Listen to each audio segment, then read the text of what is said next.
पाठ 7 में कैसे है? हाँ, चरण से दर्शन करना। और वो तो वे है कि भगवान का दर्शन कैसे किया जाए। हाँ हाँ, होली प्लेसेस में जाना है ना, अपने तीर्थ स्थानों पर जाना, गंगा जमुना में स्नान करना। और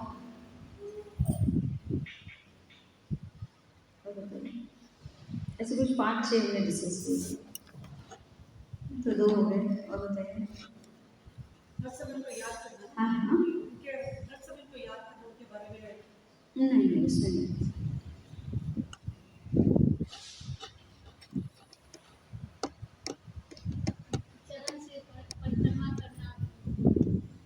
अपने पैरों को, या पैरों को वही परिक्रमा करना, वो तो माता जी बोल रहे हैं, तीर्थ स्थानों में जाना और फिर परिक्रमा करना, फिर भगवद गीता और भागवतम का पढ़ना।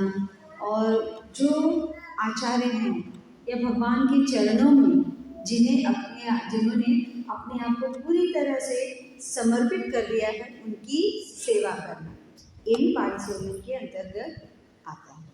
प्लस प्रभुपाद जी ने जो पुस्तकें लिखी हैं, उन पुस्तकों का अध्ययन करना और उसे आत्मसात करना, मतलब कि उसे अपने जीवन में उतारना, यह भी पाद सेवन के। क्यों? क्योंकि प्रभुपाद जी ने अपने जीवन को, अपने आप को भगवान के चरणों में अर्पित कर दिया है। तो इनडायरेक्टली अगर हम उनकी पुस्तक को पढ़ रहे हैं, मतलब प्रभुपाद जी कहते हैं कि मेरे न रहने पर जो मेरी पुस्तकों को पढ़ेगा वो डायरेक्ट मुझसे क्या करेगा, मेरी क्या करेगा, हाँ, कनेक्ट करेगा मुझसे, या मेरे वो मतलब मेरे हमेशा साथ में होगा या मुझसे वो मिलेगा। तो ठीक उसी तरह से जब हम श्रील प्रभुपाद जी की पुस्तकें पढ़ते हैं तो हम डायरेक्ट कॉन्टैक्ट में आते हैं श्रील प्रभुपाद जी के, है ना। तो श्रील प्रभुपाद जी ने अपने आप को भगवान के चरणों में लगा दिया, तो इनडायरेक्टली हम भी क्या कर रहे हैं, भगवान के चरणों में जो भक्त है उसकी सेवा कर रहे हैं। ठीक है, तो ये हो गया। और श्रीमद् भागवतम मतलब बेसिकली क्या है, धर्म ग्रंथ जो है अपने, उन धर्म ग्रंथों का अध्ययन करना और उसे आत्मसात करना, अपने जीवन में उसे उतारना, यह भी पाद सेवन के अंतर्गत आता है। ठीक है,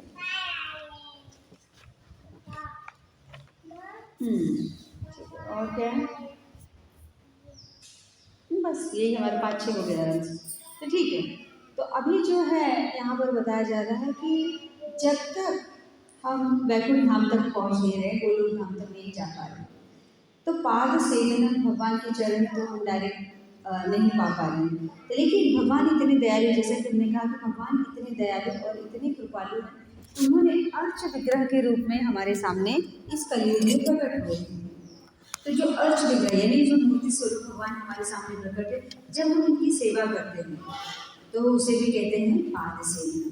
फॉर एग्जाम्पल, जैसे चंदन घिसा, भगवान के चरण फूल ऑफर किया, चंदन भगवान के चरणों में लगाया, उनके माथे पर तिलक किया, फिर तुलसी दल को उसके चिपकाया, है, ये सब क्या हो गया, पाद सेवन। उनके चरणों की सेवा कर रहे हैं ना भगवान की, ये भी मतलब अर्च विग्रह की सेवा भी क्या हो गया, पाद सेवन में आ गया। ठीक है, तो और जो आप कविता जो कह रही थी, वह कपिल, भगवान कपिल देव माता देवहूति अपनी मम्मी से कह रहे हैं कि भगवान के दर्शन कैसे करना चाहिए। डायरेक्ट आते ही भगवान का फेस नहीं देखना चाहिए, चेहरे पे नजर नहीं डालनी चाहिए, चरणों के थ्रू स्टार्ट करना चाहिए।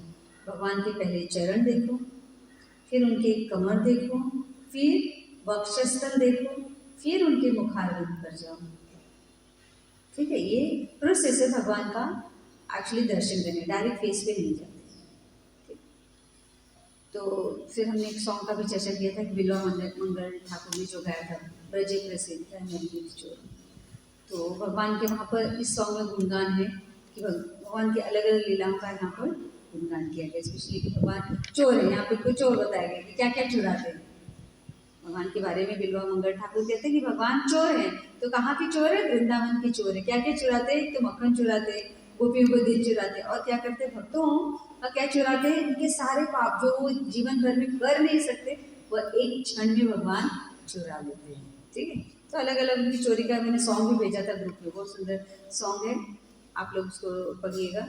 और मैंने ऑडियो भी भेजा था क्या ग्रुप में, नहीं ना, ठीक, मैं ऑडियो भी भेजूंगी, आप लोग सुनिएगा।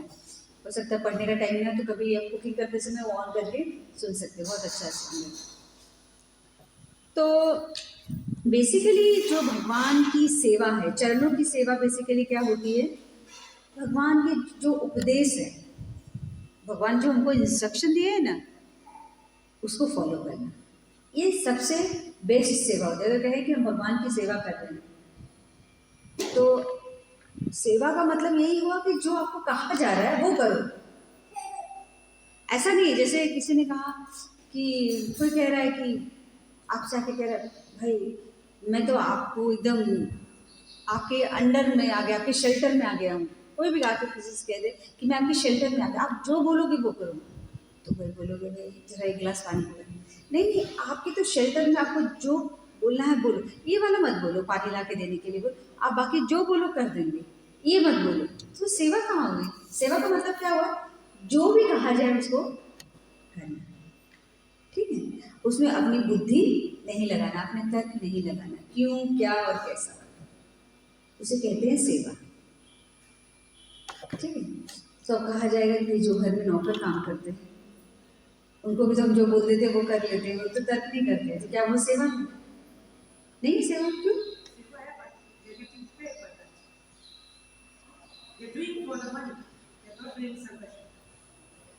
एक्चुअली वो सेवा नहीं है, वो सेवा नहीं है, उसे कहते हैं नौकरी। नौकरी, हाँ हाँ, सेवा वो होती है जिसमें, जैसे माता जी ने कहा एकदम सही कहा, निस्वार्थ, जिसमें कोई स्वार्थ नहीं होता, उसे कहते हैं सेवा। जो स्वार्थ बस किया जाए कार्य, वो सेवा नहीं है,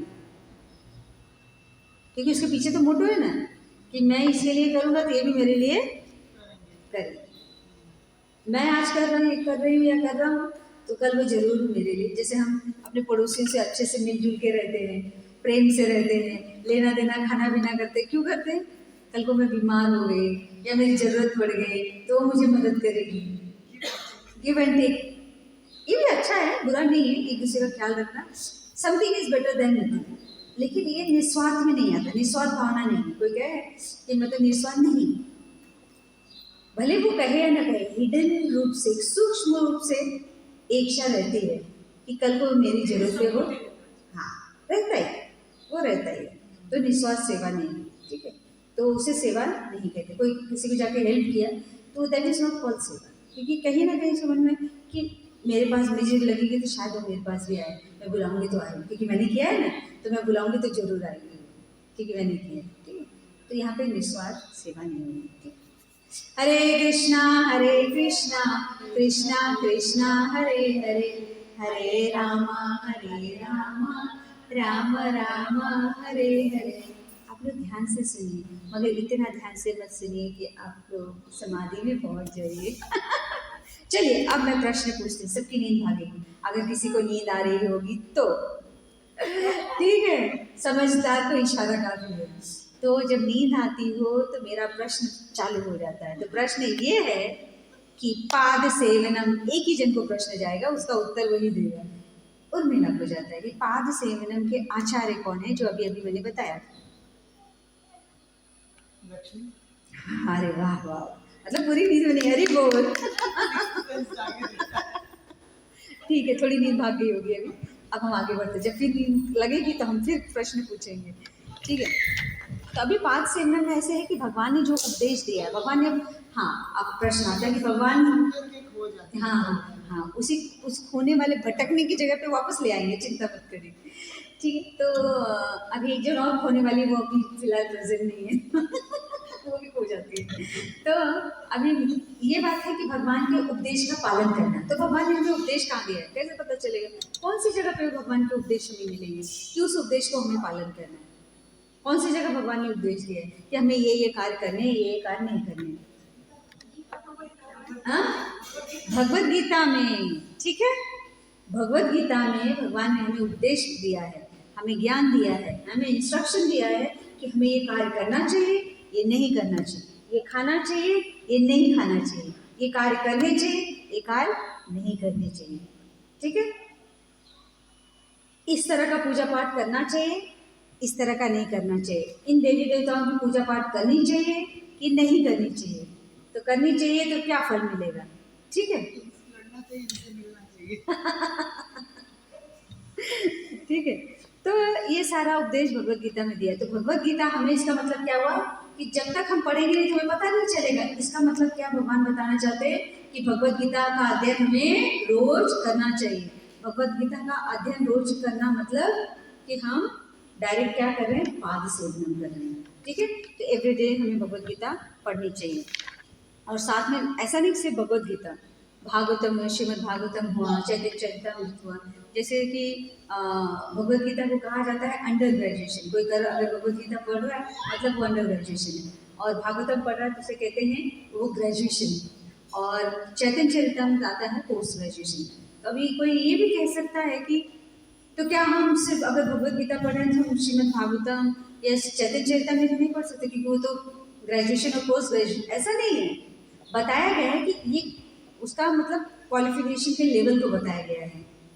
आप कभी भी कुछ भी पढ़ सकते हो, आप तीनों एक साथ पढ़ सकते हो अलग अलग टाइम में।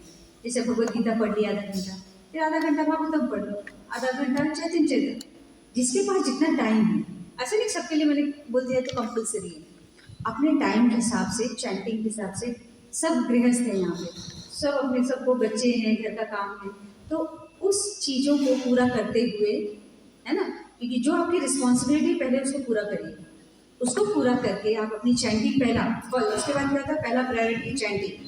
आपकी रिस्पॉन्सिबिलिटी के साथ साथ कौन चल रहा है पता है, आपकी चैंटिंग चल रही है, दोनों को बैलेंस करना है। हाँ, चैंटिंग पूरी हो गई, घर के काम पूरे हो गए, तो आप रीडिंग कर सकते हैं। आप बैठे रीडिंग करिए, आधा घंटा, 1 घंटा, 1.5 घंटा, जिसके पास जितना टाइम है, 15 मिनट, 10 मिनट, कुछ नहीं तो 5 मिनट, इतना तो होता ही है। 5 मिनट, 5 मिनट मतलब एक श्लोक आप पढ़ सकते हैं, तो इतना तो रीडिंग आप फिक्स रखिए, रीडिंग करिए। ठीक है, तो ये भी हो गया क्या, पाद सेवन। अब दूसरा आ गया, जैसे कि बताया जा रहा है कि गंगा यमुना में स्नान करना। अभी गंगा यमुना में स्नान करने के लिए कहाँ जाना पड़ेगा, हरिद्वार, प्रयाग, वृंदावन, ये सब जाना पड़ेगा ना। गंगा यमुना करते हैं तो डायरेक्ट वो भगवान की सेवा हो जाती है। तो यहाँ पर तुलसी महारानी की सेवा क्या करना चाहिए, कैसे सेवा करेंगे, उनको प्रणाम करेंगे, जल अर्पित करेंगे, प्रदक्षिणा करेंगे। सुबह करते हैं ना, सुबह हम प्रणाम करते हैं, जल अर्पित करते हैं और प्रदक्षिणा करते हैं। प्रणाम मंत्र है और प्रदक्षिणा मंत्र है। ये बुक में आज दूंगी आपको, इसमें सब दिया हुआ, मैंने मार्क भी करके रखा है आपको। तो ये जो 3 कार्य करेंगे तुलसी महारानी के, तो तुलसी महारानी की सेवा, इस तरह से हम तुलसी महारानी की सेवा करते हैं। ऐसा भी कहा जाता है ना, जैसे प्रदक्षिणा करते हैं, यानी कानी च पापानि ब्रह्मत्यादिकानि च तानि तानि प्राणशः प्रदक्षिणा पादे पदे। मतलब जो तुलसी महारानी की प्रदक्षिणा करता है वह ब्रह्म हत्या जैसे पाप से भी मुक्त हो जाता है। कोई डेडिकेशन के साथ एकदम, मतलब बॉटम ऑफ हार्ट, मतलब एकदम दिल से जब प्रदक्षिणा करे, पूरी तरह समर्पित होकर अगर कोई प्रदक्षिणा करता है तो वो ब्रह्म हत्या जैसे पाप से भी वो मुक्त हो सकता है। अब जो श्री हरिदास ठाकुर थे, वह जगह जगह घूम करके वह माला किया करते थे, भगवान के नाम का प्रचार किया करते थे। तो लेकिन जब कहीं पर वो ठहरते थे तो क्या करते थे, हमेशा तुलसी महारानी की छत्र छाया, मतलब तुलसी महारानी को रख करके उनके पास वो बैठ करके वो जप किया करते थे।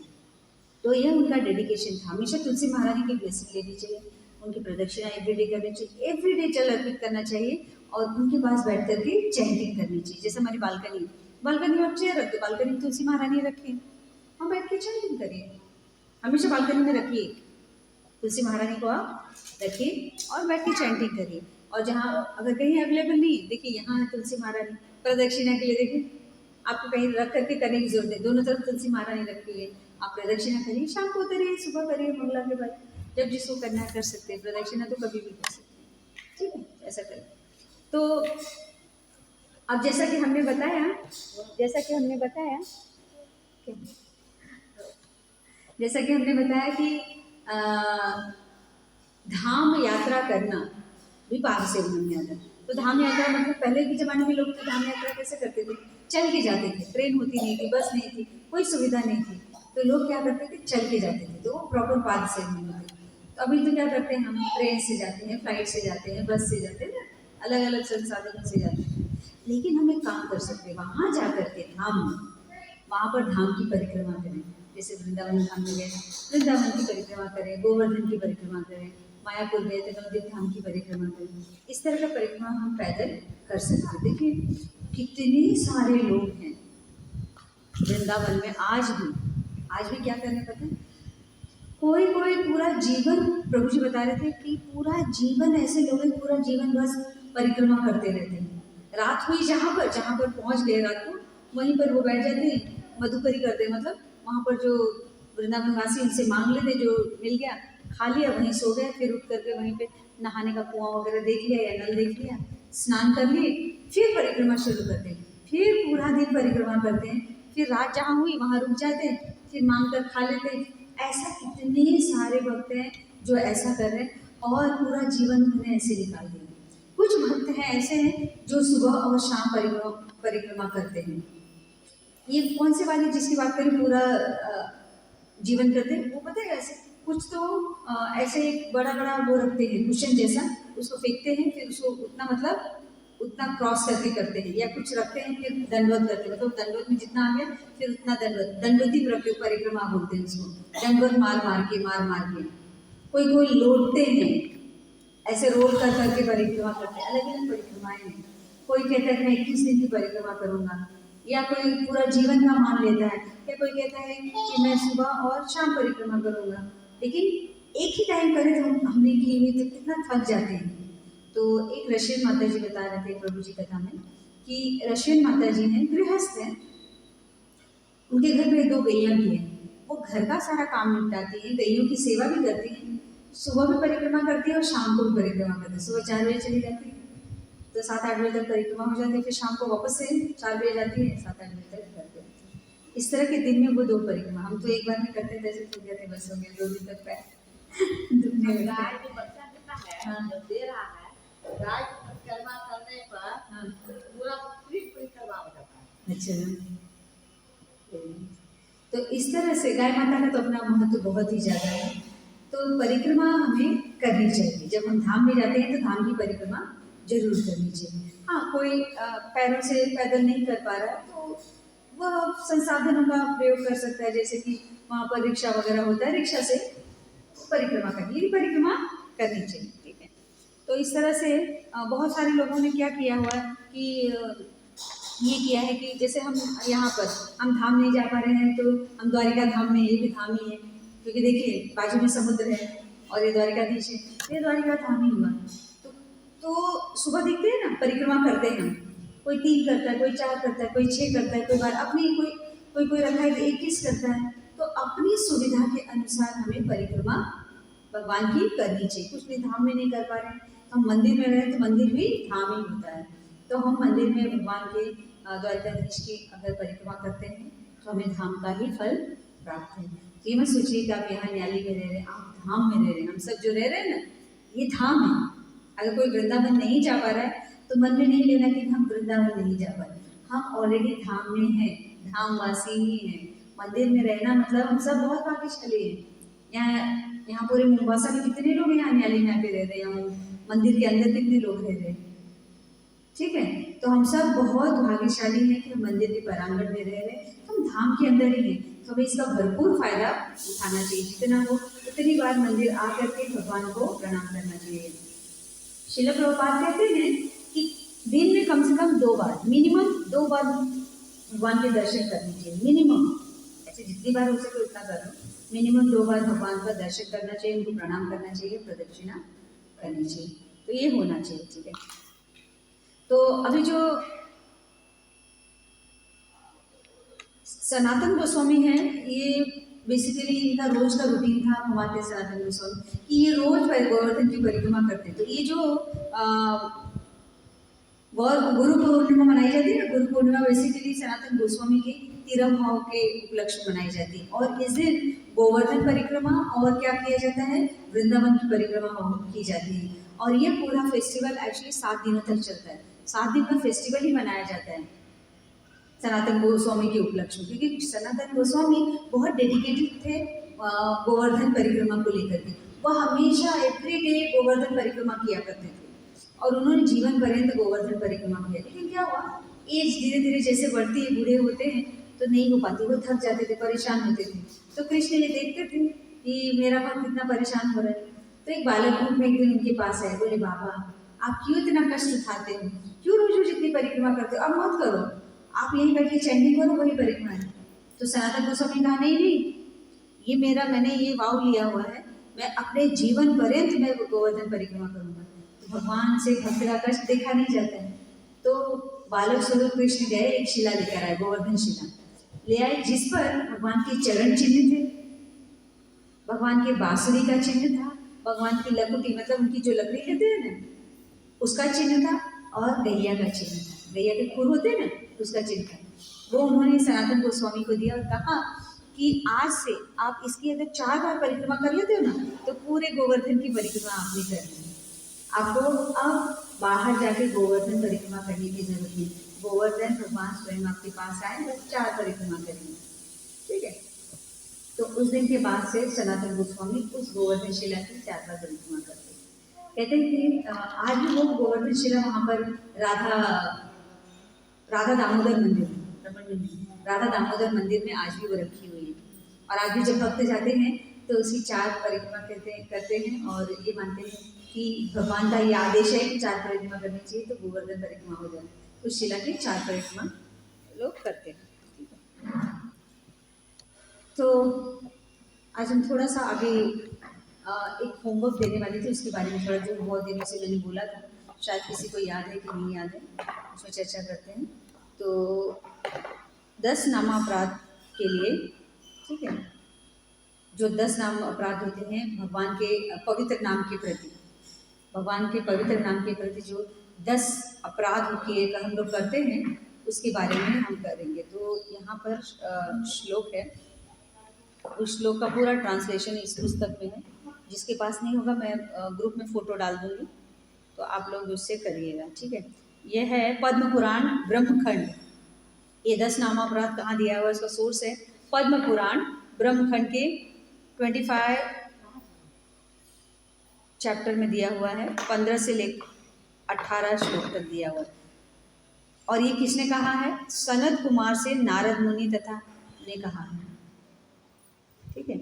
और इसका वर्णन हरि भक्ति विलास में भी आता है, 2 जगह इसका वर्णन मिलता है, एक तो पद्म पुराण में, दूसरा हरि विलास में मिलता है, हरि भक्ति विलास में। तो सनत कुमार ने नारद मुनि से कहा है, ठीक है। तो आइए श्लोक को देख लेते हैं। सतां निंदा नाम्ना परमम् अपराधं वितनते, यत्यक्षान्तिं यातं कथं सहते तद्विगर्हाम्। शिवस्य श्रीविष्णयोरिह गुणनामादि सकलं, धिया भिन्नं पश्येत् स खलु हरिनामाहितकरः। गुरोरवज्ञा श्रुतिशास्त्रानिदं, तथार्थवादो हरिनाम्नि कल्पनम्। नाम्नो बलादेयस्य हि पापबुद्धि, नरवेदते तस्य यरमे हिरीशुद्धि। धर्मभक्त्यागभूतादिवृत्ति सर्व, सुप्रक्रिया साम्यमपि प्रमादः। अष्टधानि विमुखे अप्यशृण्वति, यशोपदेशः शिवनामापराधे। श्रुत्वापि नामात्मये यः प्रीतिरहितो अधमः। महामारी परमो नाम्नि सोऽप्यपराधकृतः। तो इसका पहला आप लोग याद करके आओगे अगली क्लास में। ये पूरे 10 हैं, तो एवरी क्लास में एक एक करके आना है। तो अगले क्लास में थर्सडे को पवित्र भगवान नाम का प्रचार करने के लिए जीवन समर्पण करने वाले महाभागवतों की निंदा कर। बस एक लाइन याद हो जाए। हाँ, हिंदी में कर। क्या है? पवित्र भगवान नाम का प्रचार करने के लिए जीवन समर्पण करने वाले महाभागवतों की निंदा करना, ये क्या है? अपराध। ठीक है, एक लाइन तो किसी को भी पूरा भी एक लाइन आराम से याद हो सकता है। मैं फोटो डाल दूंगी और जिसके पास ये पुस्तक है उसको तो मिल जाएगा, जिसके पास नहीं picture. For you want English? या सो आई ड्रॉप इन इंग्लिश।